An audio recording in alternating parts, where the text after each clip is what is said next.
Galatoma, Galatoma, Galatoma, Galatoma, Galatoma, Galatoma.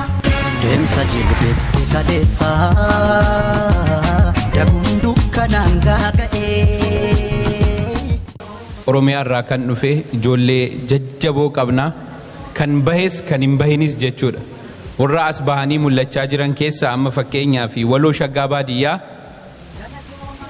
nuti biyya addunyaa irratti beekamte waan hin qabneef yookaan sabni keenya aadaan keenya afaan keenya biyya Itoophiyaa jedhamtu sana keessatti waan awwaalamee turee fi malee silaa eebbi kitaaba waataa ka amma Oromoodhaa fi hin taane Hagar Fikir Tiyaatir Beeraawi Tiyaatir maal jedhanii ka walaloo afaan Oromoo waan hin taane qofaaf sadarkaa guddaadhaan eebbifamu sana caala ture.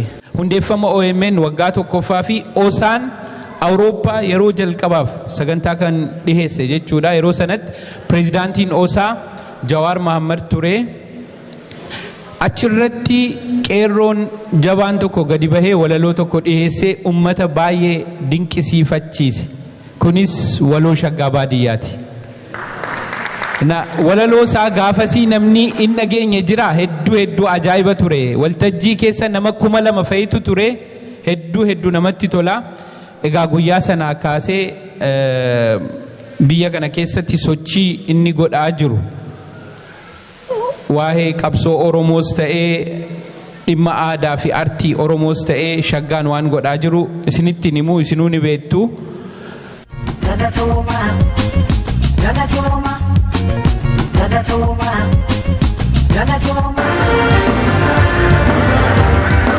Elmada Kenya, Egasena Kenya. Kalete tokuma, hunde bilisuma. Afan Oromo, hunde Oromuma. Afan Oromo, hunde Oromuma. Muratini awa.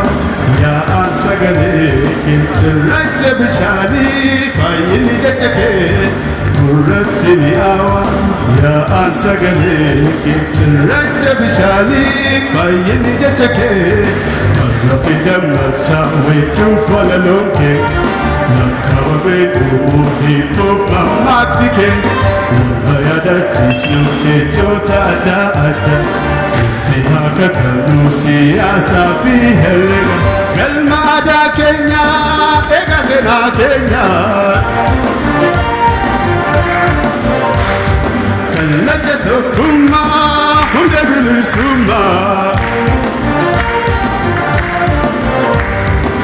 afaan Oromoo hundee Oromummaa afaan Oromoo hundee Oromummaa.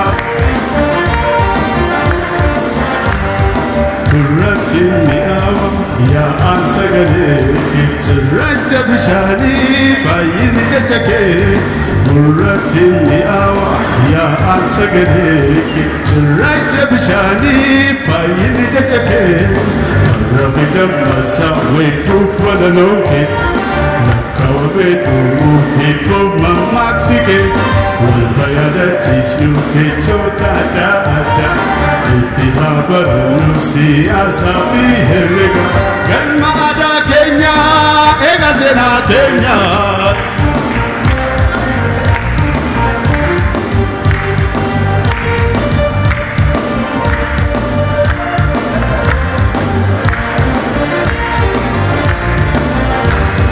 Galma aadaa keenya eega seenaa keenya. Kallacha tokkummaa hunda bilisummaa afaan Oromoo hundee Oromummaa afaan Oromoo hundee Oromummaa. Muratini awa ya ansagale kinchiracha bishani bayini jachake Muratini awa yaa'an sagalee cirracha bishaanii baay'inni jajjagee karra fi dammaqsa weedduu walalooke lakkaa'ame duuru hiikoo mammaaksike wal yaadachiisnu jechoota adda addaa nuti haa barannu siyaasaa fi herrega galma aadaa keenya eega seenaa keenya.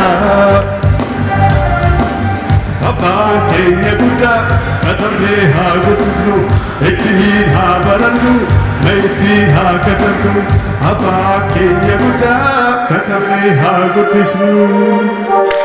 Galatoomaa Fayyaataa Shaggaa galatoomii afaan keenya kan ittiin katabnu kan ittiin barreessinu kan ittiin siyaasaa fi herrega ittiin barannudha. Galatoomaa ulfaadha Fayyaataa. Hayyuu gameessa keenya